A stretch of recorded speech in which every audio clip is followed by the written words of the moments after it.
Assalamualaikum warahmatullahi wabarakatuh.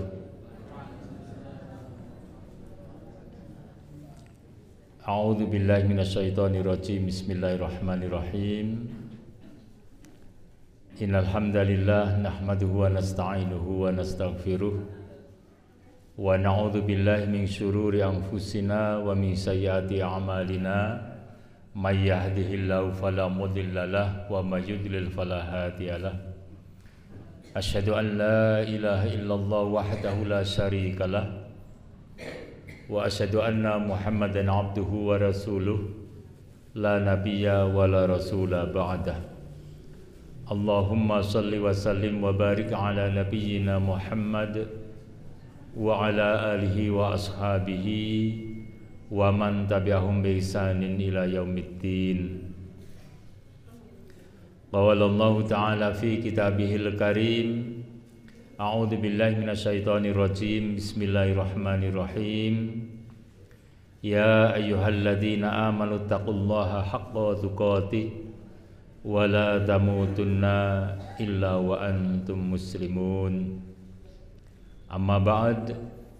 Fa inna astaqal hadis kitabullah wa khairal hadi hadi Muhammadin sallallahu alaihi wasallam wa syarrul umuri muhdatsatuha wa kullu muhdatsatin bid'ah wa kullu bid'atin dhalalah wa kullu dhalalatin finnar. Jamaah pengajian yang dirahmati Allah Subhanahu wa taala, alhamdulillahirabbil alamin. Marilah senantiasa kita bersyukur kepada Allah Subhanahu wa taala atas segala nikmat dan karunia yang dilimpahkan kepada kita, sehingga pada kesempatan pagi hari ini kita dipertemukan lagi di majelis ini dalam keadaan sehat lahir batin.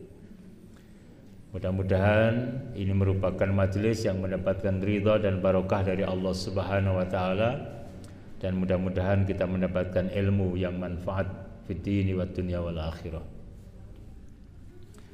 Salawat dan salam semoga dilimpahkan kepada Nabi kita Muhammad sallallahu alaihi wasallam, keluarganya, para sahabatnya serta para pengikutnya. Jamaah yang dirahmati Allah Subhanahu wa taala, kita manusia dalam hidup kita ini diberi kesempatan waktu yang cukup panjang oleh Allah Subhanahu wa taala. Nah, waktu yang panjang ini ada yang bisa memanfaatkannya dengan baik, tetapi juga ada manusia yang tidak bisa memanfaatkannya dengan baik. Nah, waktu-waktu yang diberikan ini antara satu dengan yang lain berbeda-beda, karena usia manusia berbeda. Tetapi hakikatnya sama, dalam pengertian bahwa Allah memberikan sama-sama 24 jam satu harinya.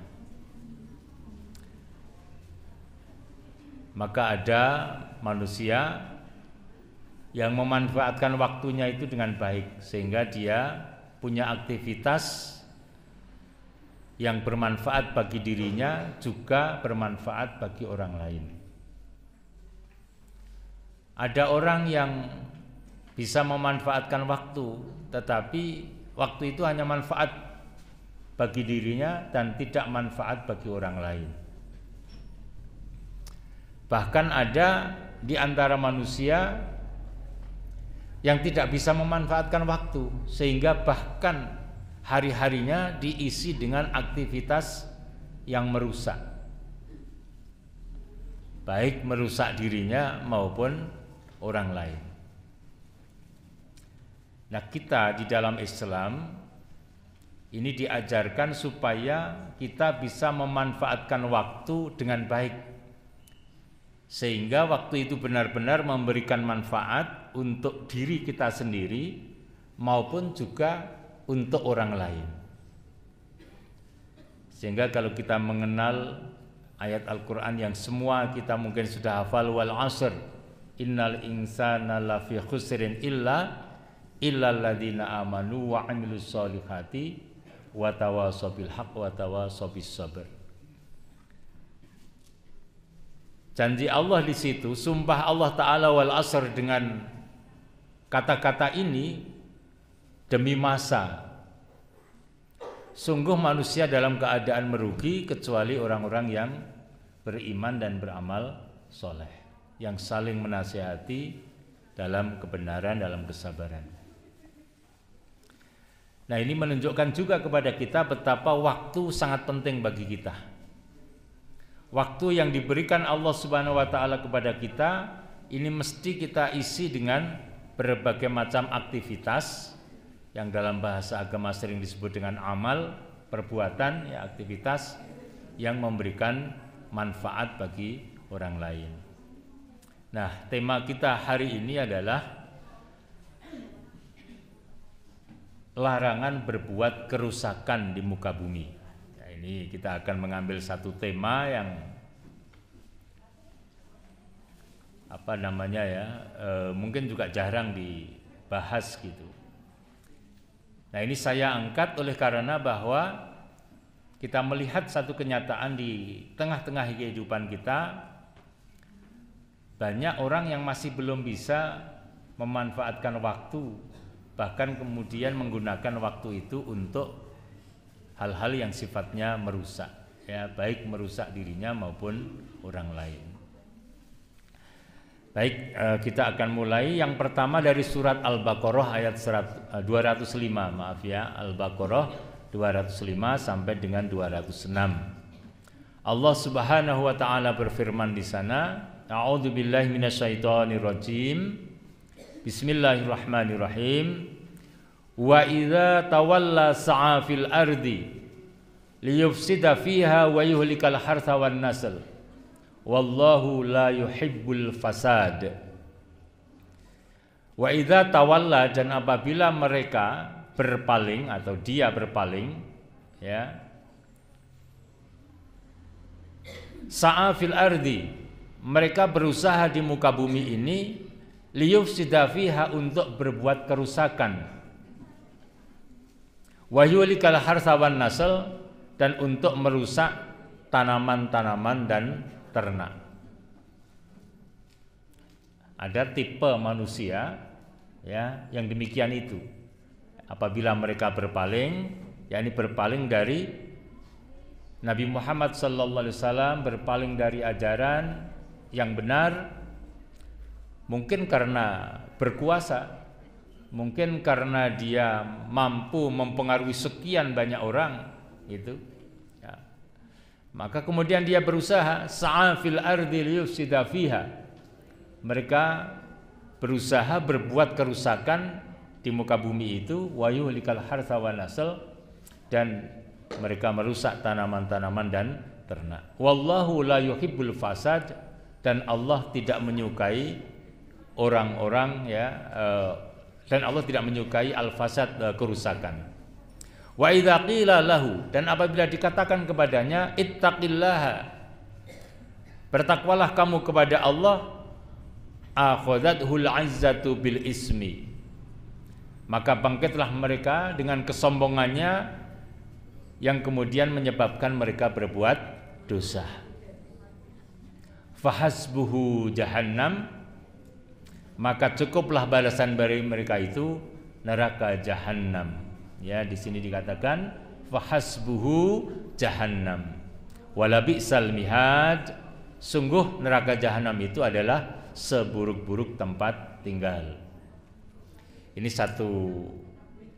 dua ayat, ya, Al-Baqarah 205 dan 206 yang mungkin kita renungkan. Saya sampaikan dulu beberapa ayat dulu, nanti kita coba sampaikan makna fasad, gitu ya, yang menjadi tadi tema kita. Dalam surat Al-A'raf ayat 56, Al-A'raf ayat 56, nanti kalau Bapak Ibu Guntur bisa dibuka di rumah, ya. Allah di sana berfirman, wala tufsidu fil ardi ba'da islahiha wad'uhu khaufa wa tama'a inna rahmatallahi qaribum minal muhsinin. Wala tufsidu fil ardi, dan janganlah kamu sekalian berbuat kerusakan di muka bumi ba'da islahiha, setelah perbaikannya. Wad'uhu khaufa wa tama'a, dan berdoalah kepada Allah dengan rasa khaufan, takut, wa tama'an, dan tamak, ya, penuh harap gitu. Jadi kita diperintah supaya berdoa kepada Allah itu dengan khaufa wa tama'a. Benar-benar kita merasa khawatir kalau tidak Allah beri dengan doa itu, tetapi kita juga berharap-harap betul, ya. Istilahnya harap-harap cemas gitu. Inna rahmatallahi qaribum minal muhsinin, sesungguhnya rahmat Allah itu qaribum minal muhsinin, dekat kepada orang-orang yang berbuat baik. Ini satu ayat lagi yang berkaitan dengan larangan berbuat kerusakan. Nanti akan kita jelaskan. Kemudian yang ketiga, surat Al-Maidah ayat yang ke-33.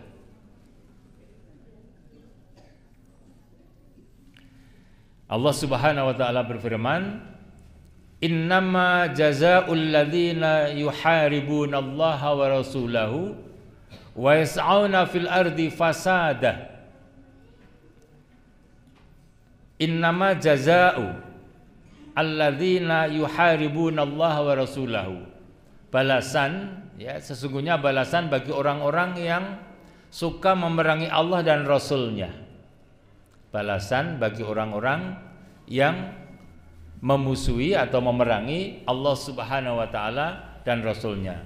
Wa yas'auna fil ardi fasada, dan berbuat kerusakan di muka bumi, ya. Ayyuqattalu, hanyalah untuk dibunuh. Au yusallabu, atau disalib. Au tuqatta'a aydihim wa arjuluhum, atau dipotong tangan mereka ataupun kaki mereka min khilafin, secara silang. Ayyung fau minal ard, atau diasingkan dari tempat di mana dia tinggal. Dzalika lahum khizum fid dunya wa lahum fil akhirati adzabun adzim, ya. Yang demikian itu walahum, ya, fil akhirat. Dzalika lahum khizyun fid dunya, yang demikian itu bagi mereka itu khizyun fid dunya, merupakan satu kehinaan, ya, di muka bumi ini. Walahum fil akhirati, dan bagi mereka fil akhirati, di negeri akhirat, adzabun adzim, mendapatkan satu azab, siksa yang adzim, yang sangat besar. Nah, ini ayat yang ketiga. Ayat yang keempat, nanti biar agak lengkap memahami kalau di rumah, ya. Surat Ar-Rum ayat yang ke-41. Zaharal fasadu fil barri wal bahri bima kasabat aydin nasi liyudhiqahum ba'dal ladzi amilu la'allahum yarji'un. Telah tampak kerusakan di daratan dan di lautan. Kata Al-Bar dan Al-Bahar, sebagian ulama menafsirkan begini. Kalau Al-Bar itu adalah daratan yang hampir tidak ditemui sungai-sungai gitu. Ya, mungkin padang Sahara gitu, ya, padang pasir yang luas, yang di situ hampir tidak ada sungai. Wal Bahar itu adalah daratan-daratan yang banyak sungai-sungai di situ, atau tepi pantai gitu, ya. Sebagian ulama menafsirkannya demikian. Jadi telah tampak kerusakan di muka bumi ini, yakni di daratan dan di laut, bima kasabat aidinas, oleh karena tangan manusia, sebab apa yang dilakukan oleh manusia. Liyudhiqahum ba'dal ladzi amilu, yang demikian itu supaya mereka merasakan begitu, ya, mereka merasakan akibat perbuatan mereka itu, dan mereka supaya kembali kepada jalan yang benar. Oleh ulama diartikan sebagai satu kembali kepada yang benar itu dengan bertaubat atas kerusakan-kerusakan yang telah mereka perbuat. Ya, wallahu a'lam bishawab. Nanti saya sampaikan penjelasan sedikit. Kemudian ada hadis yang berbunyi begini. Udzibat imra'atun fi hirratin. Ada seorang wanita yang disiksa karena seekor kucing. Sajanatha hatta matat. Ya, kucing itu dikurung hingga kemudian mati. Gitu. Fatakhalat fihan nar, maka kemudian dia masuk ke dalam neraka. La hiya ad'amatha. Mengapa? Oleh karena wanita ini tidak memberikan kucing itu makan. Wala saqadha id habasatha, dan dia juga tidak memberikan minum ketika mengurungnya itu. Wala hiya tarakatha ta'kulu min khosyasil ardi, dan dia tidak memberikan kebebasan atau meninggalkan kucing itu supaya bebas untuk makan serangga-serangga di tanah, ya. Jadi ada seorang wanita yang gara-gara seekor kucing masuk ke dalam neraka oleh karena dia tidak memberikan makan, tidak memberikan minum, tidak membiarkan kucing itu berkeliaran supaya bisa ambil makan, itu ya. Hadis diriwayatkan oleh Imam Muslim. Bapak dan Ibu yang dirahmati Allah Subhanahu wa taala, baik, mari kita coba mengambil satu pelajaran, pesan yang terkandung di dalam ayat-ayat yang tadi kita sampaikan itu, yaitu ada kata al-fasad, ya, yufsiduna kalau fiil mudhari'nya, ya, al-fasdu, ya, atau al-fasad, kerusakan. Apa yang dimaksud dengan kerusakan itu? Oleh para ulama dari beberapa tulisan yang saya baca, kerusakan itu meliputi beberapa hal. Yang pertama adalah kerusakan akidah. Pertama adalah kerusakan akidah, yakni kerusakan keyakinan seseorang. Ya. Yang kedua adalah kerusakan ibadah. Kerusakan ibadah. Ini sebenarnya berkait antara satu dan yang kedua itu. Yang ketiga adalah kerusakan akhlak secara umum. Yang keempat adalah kerusakan sosial. Ya, kerusakan sosial. Yang kelima adalah kerusakan harta benda, ekonomi.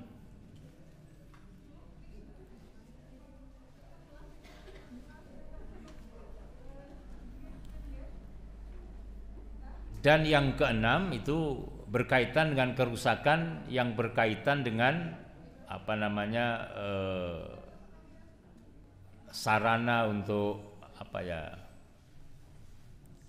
konsen dia untuk berdakwah di dalam Islam, begitu mungkin bahasa saya, ya, saya sederhanakan begitu. Jadi itu ada beberapa macam jenis kerusakan al-fasad. Yang pertama tadi adalah kerusakan akidah.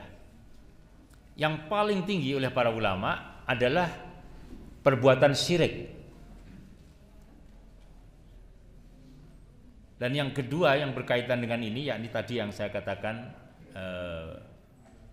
kedua itu dalam bentuk ibadah, itu adalah kerusakan dalam bentuk bid'ah. Ya, jadi kerusakan akidah itu meliputi antara lain adalah kerusakan karena perbuatan syirik dan karena perbuatan bid'ah. Kita sudah sering menyampaikan ini, syirik itu apa? Syirik itu adalah menyekutukan Allah Subhanahu wa taala, menyepadankan makhluk Allah kepada Allah Subhanahu wa taala dalam hal-hal yang khusus memang itu untuk Allah. Allah itu berbeda dengan makhluknya, laisa kamitslihi syai'un, ya. Walam yakul lahu kufuwan ahad. Allah berbeda sama sekali dengan makhluknya. Jadi kalau kita berbicara kekuatan, maka kekuatan Allah sangat berbeda dengan kekuatan makhluk. Ya. Kalau kita berbicara tentang pendengaran, penglihatan, ya, apa saja, maka jangan pernah membayangkan pendengaran, penglihatan Allah itu sama dengan makhluknya, ya. Itu menyalahi akidah. Nah, siapapun yang menyepadankan makhluk kepada Allah Subhanahu wa taala, maka ini sudah termasuk dalam kategori mempersekutukan Allah, ya, syirik kepada Allah Subhanahu wa taala. Nah, nanti bentuknya bermacam-macam, ya. Saya tidak panjang untuk menceritakan ini karena sudah sering kita bahas tentang larangan syirik, gitu ya. Yang sedang akan kita bahas itu adalah bentuk kerusakan.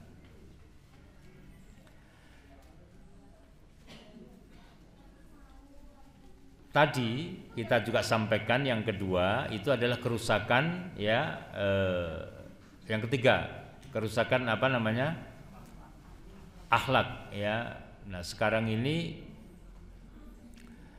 banyak manusia yang menyimpang akhlaknya dari akhlak Islam. Bahkan orang Islam sendiri. Akhlak ini menyangkut, kalau dalam bahasa Jawa, ya, budi pekerti, adab, etika, gitu ya. Walaupun sesungguhnya memiliki perbedaan. Karena kalau akhlak itu berlaku di semua tempat, sedangkan etika kadang-kadang tidak berlaku di semua tempat, itu. Akhlak Islam itu sangat agung.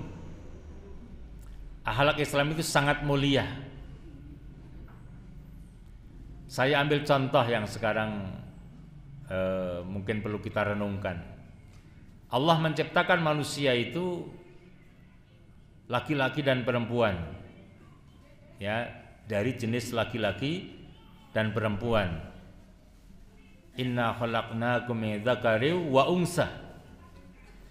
Yang karena dari laki-laki dan perempuan itu kemudian Allah ciptakan turun-temurun anak-anak cucu mereka.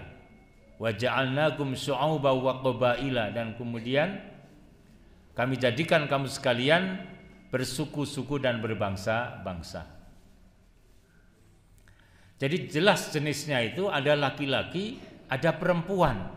Meskipun ada laki-laki yang secara sifat alami mungkin seakan-akan seperti sifat perempuan, atau sebaliknya ada anak perempuan tapi memiliki sifat seakan-akan laki-laki. Nah, akhlak yang merusak sekarang ini adalah seorang laki-laki tidak puas dirinya laki-laki dan kemudian dia operasi supaya jadi perempuan. Dan sebaliknya, ada yang perempuan dan tidak puas terhadap keadaan sebagai perempuan, dia operasi. Dan itu terjadi. Bahkan kemudian dia melakukan sebuah perkawinan laki-laki dengan laki-laki, perempuan dengan perempuan. Ini satu kenyataan. Inilah yang disebut dengan kerusakan akhlak. Antara lain, ya, tidak hanya itu, tentu banyak sekali. Dan ini melanda sekarang. Nah, kalau semacam itu, maka sesungguhnya model-model kayak begini ini kembali zaman dahulu, zaman Nabi Lut alaihissalam. Ketika umat Nabi Lut alaihissalam punya penyakit homoseksual, punya penyakit lesbian. Jadi sebenarnya tidak modern, karena itu kembali zaman dahulu, ya.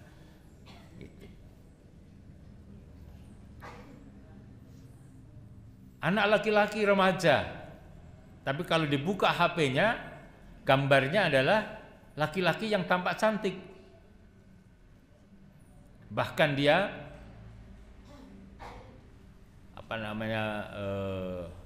berhias diri dengan seperti wanita, bibirnya di lipstik gitu ya, dan lain sebagainya lah gitu. Ini kerusakan dan itu melanda.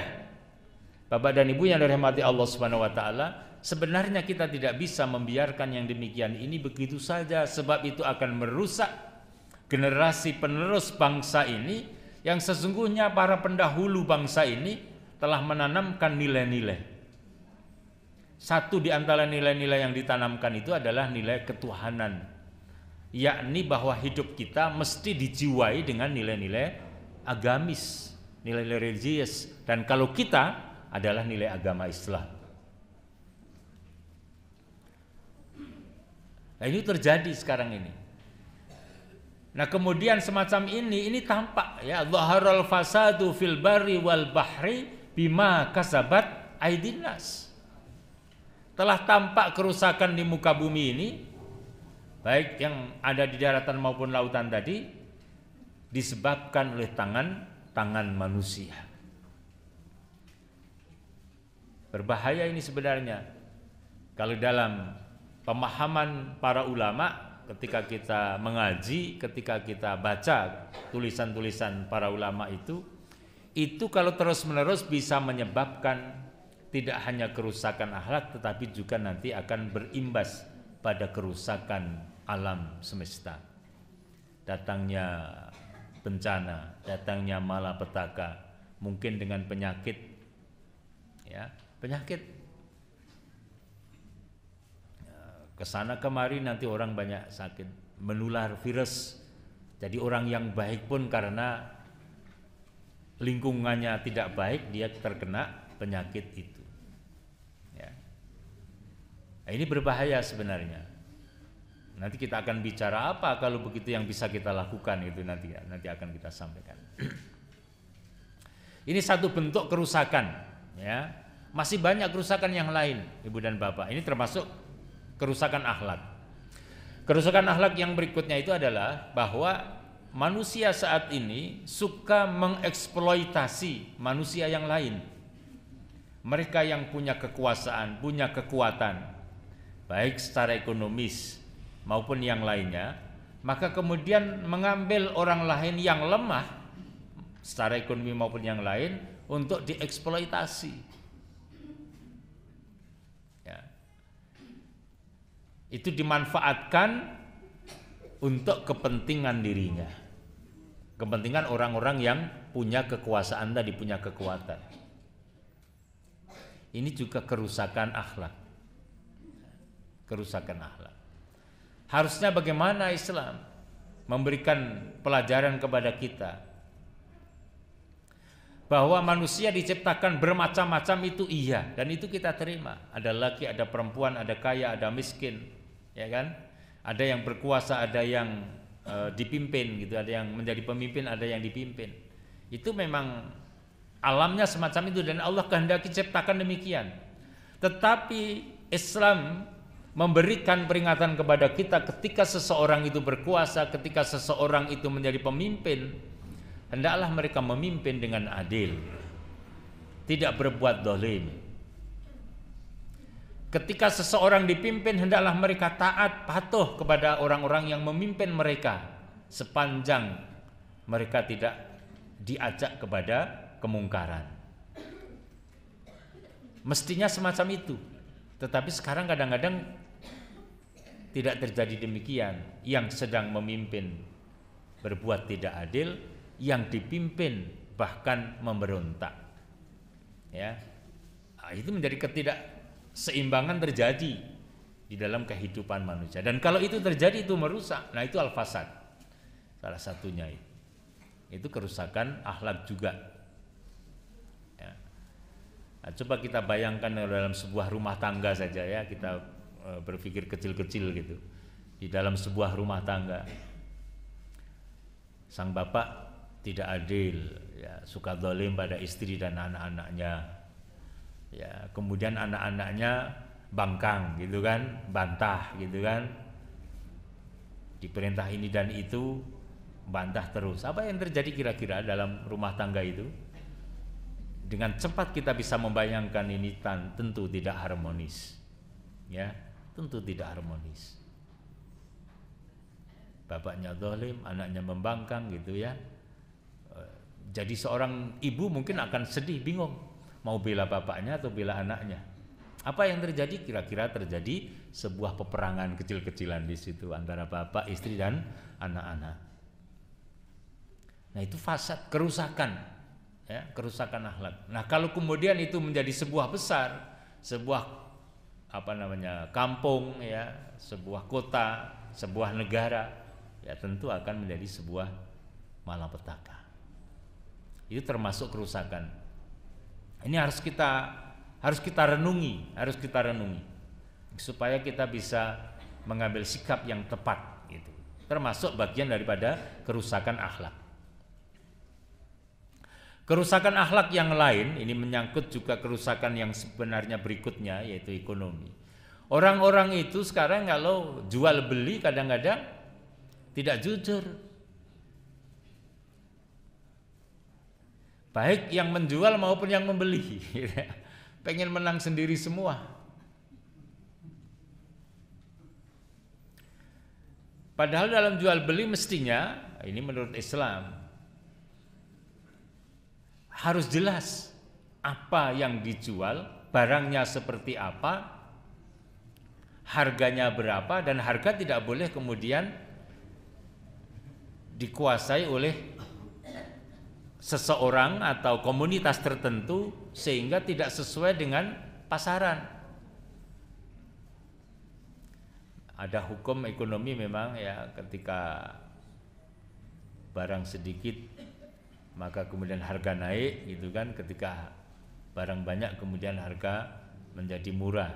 Tapi kadang-kadang sekarang ini banyak dan sedikitnya itu bukan karena pasar secara alami, tetapi dibuat.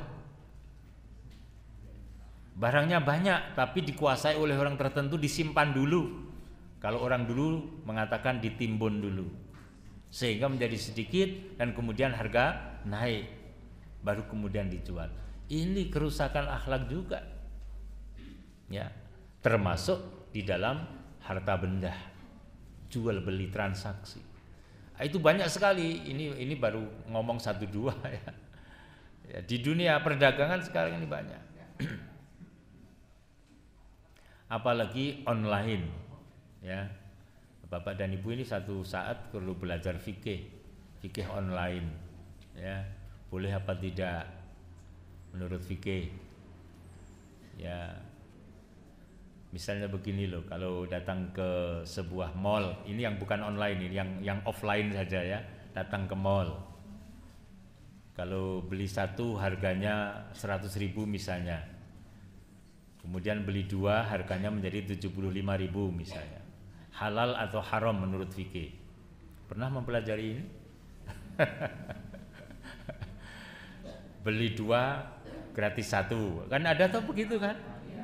Boleh tidak menurut fikih? Tidak mudah kan kita menjawab itu kan? Ya. Sekarang pakai online, ya. Pakai online. Nanti kalau ada diskon, ya, diskon itu berangkat dari penjualnya atau diskon itu karena ada aplikasi yang dipakai. Diskonnya itu dari mana? Dari aplikasinya atau dari penjualnya? Halal atau haram? Nah, ini kan perlu digali. Nah, ternyata kalau kita pelajari itu semuanya sekarang ini rusak. Banyak yang rusak. Mengapa sampai rusak? Masyarakatnya tidak tahu karena tidak pernah belajar fikih. Ya. Yang menjual juga tidak tahu karena juga tidak pernah belajar fikih. Sama-sama muslim mungkin juga iya, gitu loh. Nah, ini rusak. Nah, ini contoh saja ya. Jangan bertanya nanti hukumnya apa nanti belajar fikih lah gitu ya. Jadi kalau ditanya itu nanti jadi panjang banget, tidak cukup. Ya, itu kajian sendiri tentang jual beli. Kan ada malam Selasa sama Ustadz Agus kan ya. Malam Selasa betul ya? Nah, itu digali fikihnya itu nanti. Supaya kita ini transaksi jual beli itu yang halalan thayyiban bener gitu ya. Jadi kita pakai baju itu ya halal gitu, jadi enak gitu kan. Untuk beribadah ya dapat pahala gitu, pakai apa namanya sarung juga begitu, pakai apa-apa begitu ya. Ya gitu. Ini contoh kerusakan. Nah, termasuk kerusakan ekonomi itu adalah tadi apa namanya? Ekonomi ini tidak merata, tidak apa namanya? Berpihak kepada semua orang secara adil. Kalau istilah Humairama dulu, yang kaya makin kaya, yang miskin makin miskin itu ya. Nyanyiannya seperti apa lupa saya.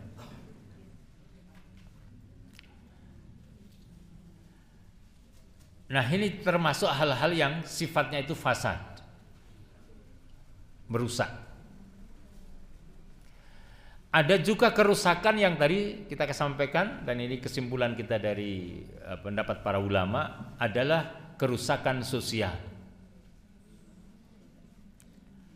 Ya, kerusakan sosial ini juga banyak. Tidak hanya menyangkut akhlak kalau kerusakan sosial ini. Jadi tatanan kehidupan sosial ini juga rusak. Apa contohnya kira-kira yang berkaitan dengan sosial? Satu contoh misalnya di dalam masyarakat kita, ya ini sebenarnya ya berkait ya antara akhlak, sosial, kemudian ekonomi gitu ya. Sistem ijon misalnya, sistem ijon itu begini, ada sawah, orang sudah menjelang panen, kemudian ditaksir, ini kira-kira nanti kalau panen harganya sekian panenannya, ya udah tak beli gitu. Sistem ijon beli, ternyata ketika panen rusak panenannya, si pembeli merasa rugi. Nah, ini sistem ijon ini dibahas di dalam fikih Islam. Itu terjadi tidak sekarang, banyak ya di masyarakat kita itu. Ini harus dipelajari. Saya masih ingat ketika bapak saya dulu membuat skripsi ya, tahun 70-an sekian, S1. Salah satu yang dibahas dalam skripsinya itu adalah sistem ijon, jual beli sistem ijon. Saya ikut baca saja. Ya, karena saya masih kecil, bapak saya bikin skripsi itu sistem ijon. Nah, itu sekarang ini kadang-kadang itu apa namanya, tidak digagas, apa yang tidak digagas ya, beda ini digagas bahasa Indonesia dengan digagas bahasa Jawa. Orang nggak gagas itu maksudnya nggak dipikirkan, nggak direken, nggak dipikirkan lagi apakah itu halal atau haram gitu loh, ya. Nah, ini kan bahaya nih. Walaupun ini berkaitan dengan ekonomi, tapi ini kemudian merusak tatanan sosial, ya. Karena orang yang punya yang membeli dan sudah itu, jadi hubungan sosialnya menjadi rusak karena perkara-perkara yang demikian itu. Nanti digali lagi, ini juga masalah fikih lagi ya, fikih jual beli, masih fikih jual beli. Sekarang ini banyak sekali jual beli yang ya memang perkembangan teknologi mempengaruhi kita ya. Kalau dulu jual beli itu kan ya ini barang harganya berapa, ya sudah mudah begitu. Sekarang udah bermacam-macam, kadang-kadang barangnya nggak jelas ya. Pernah mungkin panjenengan ibu-ibu terutama belanja online begitu, kemudian tiba-tiba barangnya datang mengecewakan gitu kan, kemudian grundel ya, misu-misu gitu ya. Nah, itu jual belinya halal atau haram?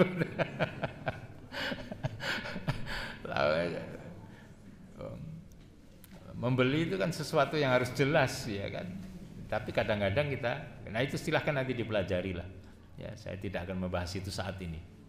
Tapi saya ingin sampaikan, inilah kerusakan-kerusakan yang terjadi di tengah-tengah masyarakat kita saat ini.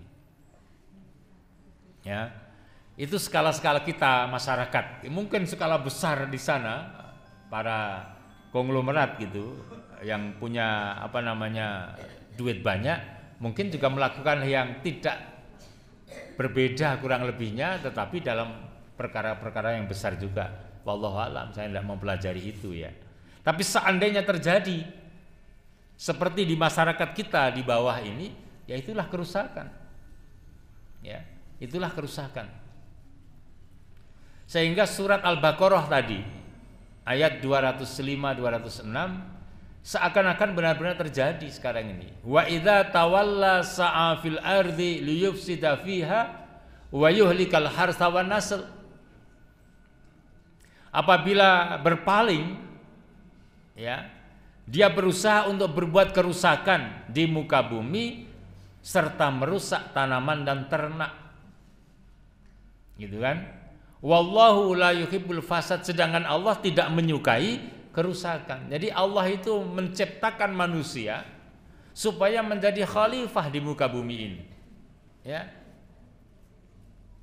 Wa idz qala rabbuka lil malaikati inni ja'ilun fil ardi khalifah. Dan ingatlah ketika Tuhanmu berkata kepada para malaikat, inni ja'ilun fil ardi khalifah, sesungguhnya aku akan menciptakan makhluk di muka bumi seorang khalifah. Apa jawaban malaikat? Adaj'alu fiha may yufsidu fiha wa yasfikud dima wa nahnu nusabbihu bihamdika wa nuqaddisu lak. Apakah engkau wahai Allah akan menciptakan sosok makhluk di muka bumi ini yang suka menumpahkan darah, merusak dan menumpahkan darah. Sedangkan kami adalah hamba-hambamu yang suka bertasbih kepadamu, mensucikan engkau. Kata para ulama di dalam tafsir-tafsir, bagaimana tasbihnya para malaikat? Mereka mengatakan subhanallah wa bihamdi. Para malaikat mengatakan begitu. Mengapa malaikat menduga bahwa makhluk yang akan diciptakan oleh Allah Subhanahu wa taala itu nanti yufsidu fiha, merusak bumi, di dalam bumi itu, wa nuqaddisu lak, ya, yufsidu fiha wa yasfiku dima, dan menumpahkan darah. Yang saya baca di dalam tafsir Ibnu Katsir dan Jalalain itu sebagian mereka mengatakan di dalam cerita tentang ini, malaikat dulu itu sudah menyaksikan jin telah diciptakan dan di muka bumi jin itu berbuat kerusakan. Mereka saling perang satu sama lain, ya, menumpahkan darah, sehingga kemudian malaikat mengusir mereka sampai ke gunung-gunung, sampai ke pulau-pulau kecil. Atas peristiwa itu kemudian ketika Allah memberitahukan kepada para malaikat akan menciptakan makhluk, yakni Adam alaihissalam dan kemudian nanti turun-turunnya itu, maka kemudian malaikat bertanya, ataj'alu fiha may yufsidu fiha wa yasfikud dima wa nahnu nusabbihu bihamdika wa nuqaddisu lak. Allah kemudian berfirman, inni a'lamu ma la ta'lamun, sesungguhnya aku lebih mengetahui apa-apa yang kamu tidak ketahui. Jadi di dunia ini ibu dan bapak yang dirahmati Allah Subhanahu wa taala, ada manusia memang yang seperti disinyalir oleh malaikat itu akan merusak dan akan menumpahkan darah. Tetapi ada pula manusia yang oleh Allah dikatakan inni a'lamu ma la ta'lamun, yaitu orang-orang yang sesungguhnya benar-benar menjadi khalifah yang memimpin, mengurus, mengelola muka bumi ini. supaya menjadi seimbang, balance. Nah, sebenarnya tugas kita adalah menjadi khalifah ini, mengelola bumi ini supaya seimbang, sehingga bumi berpihak kepada kita. Ya, jangan sampai alam bosan terhadap manusia, kata Ebit GAD. Ya.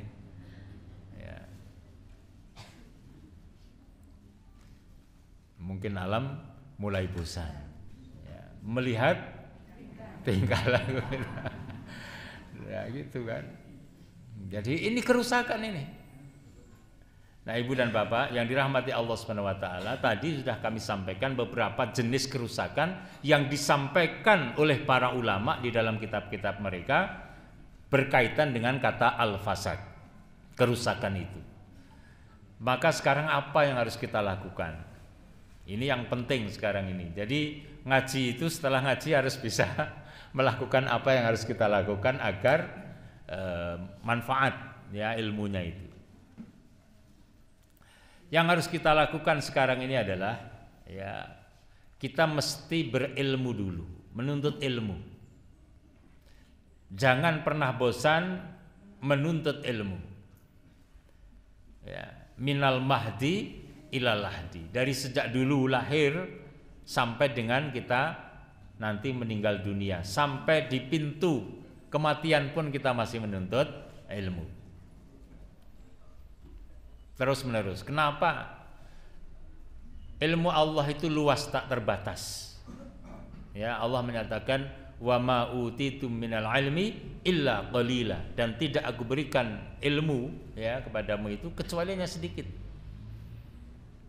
Dan ilmu Allah itu sangat luas gitu ya. Pernah saya sampaikan dalam surat Al-Kahfi ya. Laukanal bahru midadal li kalimati rabbi lanafidal bahru qabla an tanfada kalimatu rabbi walau ji'na bimislihi madadah. Ya kan? Seandainya lautan itu dibikin menjadi tinta untuk menulis kalimat-kalimat Allah, maka tinta itu akan habis sebelum kalimat Allah itu habis ditulis, bahkan 2 kali lipat. Ya, luas gitu. Nah, jadi hendaklah kita suka menuntut ilmu dengan pengajian semacam ini. Kalau suruh sekolah lagi S1, S2, S3. Kalau ibu-ibu suka S5, S kopior sama S. Ya.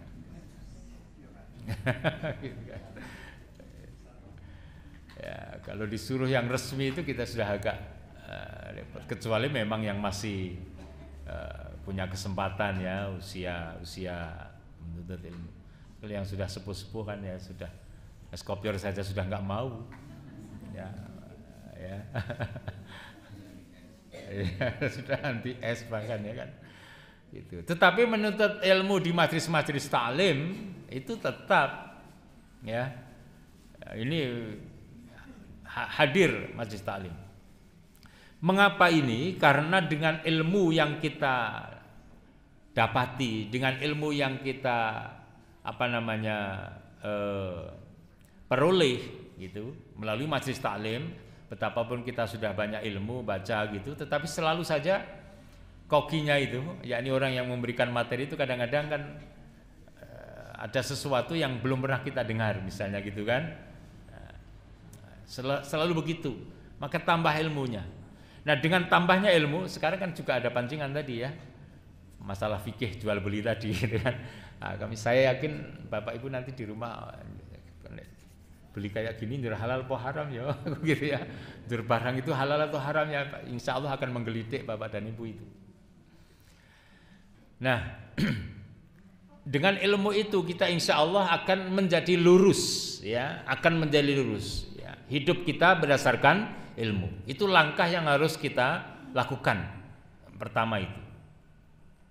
Supaya tidak berbuat kerusakan dan supaya tidak mensupport kerusakan.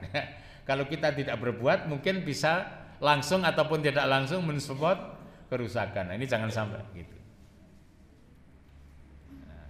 Apa yang kedua yang harus kita lakukan setelah kita punya ilmu? Pelan-pelan ilmu ini harus diamalkan. Dan ajaklah orang lain untuk mengamalkan. Paling tidak di lingkungan kecil kita, di keluarga kita.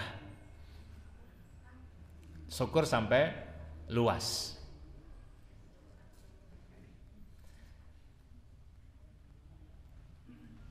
Kelihatannya sepele ini ya, tapi ini dampaknya sangat besar. Dampaknya sangat besar. Saya ambil contoh, kalau kita ini pengajian semacam ini, ya orang-orang kita ini kalau bisa, kalau pengajian atau apapun rapat apa-apa, jangan suka meninggalkan sampah. Buanglah sampah pada tempatnya. Ini contoh kecil saja. Ya. Jadi kita buktikan bahwa kita paham bahwa sampah itu tidak boleh ditinggalkan di sembarang tempat. Harus dibuang di tempat sampah. Jangan membuang sampah di selokan-selokan, di sungai-sungai. Sebab itu mencemari sungai. Coba gitu buktikan gitu loh. Ya. Kerusakan kan juga kerusakan alam semesta. Ya. Ekosistem nanti akan menjadi rusak ketika alam semesta itu dirusak oleh kita, dieksploitasi oleh kita, termasuk selokan sungai ya yang airnya itu mengalirnya juga tidak begitu besar, ditambahi dengan sampah-sampah dari sampah rumah tangga itu. Ya. Wah, gampang kok ya, gampang buang. Tapi lama-lama jadi ya bagus. Nah, kita tidak. Orang yang suka mengaji tidak boleh demikian. Itu perbedaannya yang suka mengaji dengan yang tidak mengaji. Ya. Jadi kalau suka mengaji kok masih membuang sampah di selokan, ilmunya tidak manfaat. Dan saya doakan tidak manfaat. Nah, ini agak keras. Agak keras. Tetapi kalau sudah ngaji ini dan kemudian membuang sampah di tempat, memang tempat sampah, di tong-tong sampah begitu, saya doakan mudah-mudahan Allah memberikan berkah hidupnya. Ini penting sekali ini ya, dan kita harus memulai dari kita. Ini apa yang bisa kita lakukan ya itu. Jadi ilmu itu harus diterapkan ya, supaya tidak membuat kerusakan. Ini kerusakan yang berkaitan dengan alam. Ini contoh gitu ya, mengamalkan ilmu. Nanti juga yang masalah fikih tadi. Jadi jual beli yang tidak halal nanti itu harus diberhentikan. Kita jangan mensupport. Wah, ora apa-apa, pancen gampang kok, tinggal nutul-nutul datang. Jangan begitu, jangan disupport. Ya. Ini mengamalkan ilmu yang kita dapat. Kalau memang ada yang haram, kalau halal nggak apa-apa, gitu loh ya. Maka dipelajari dulu. Jadi ilmunya dulu, kemudian kita terapkan. Ini langkah kita supaya tidak ikut andil berbuat kerusakan. Sampai langkah yang kedua ini saja seandainya kita laksanakan, sungguh itu akan memiliki dampak yang besar. Coba ini ada 100 lebih ini orang. Ya, ada 100, kemudian mengkampanyekan dalam keluarganya masing-masing kebaikan-kebaikan, Masya Allah dampaknya nanti, saya yakin itu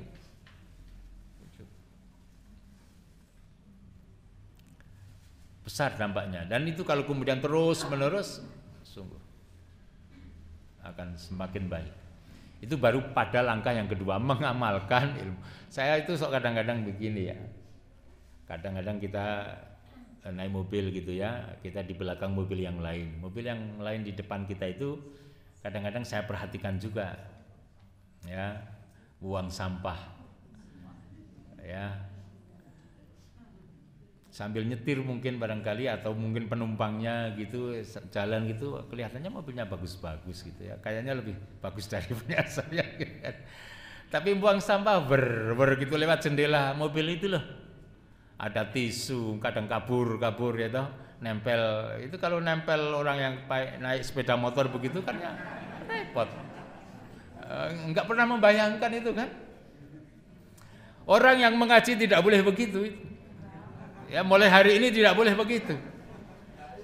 Di dalam mobilnya harus ada tempat sampah. Seluruh penumpangnya, siapapun yang menumpang di situ, buang sampah tidak boleh lewat jendela mobilnya. Mari kita buktikan bahwa kita orang yang ngaji, ya, bahwa kita orang yang berilmu dan mengamalkan ilmu itu. Banyak kok itu, apalagi mobil bis saja begitu, ya, bis gitu, sama-sama. Jadi, masya Allah.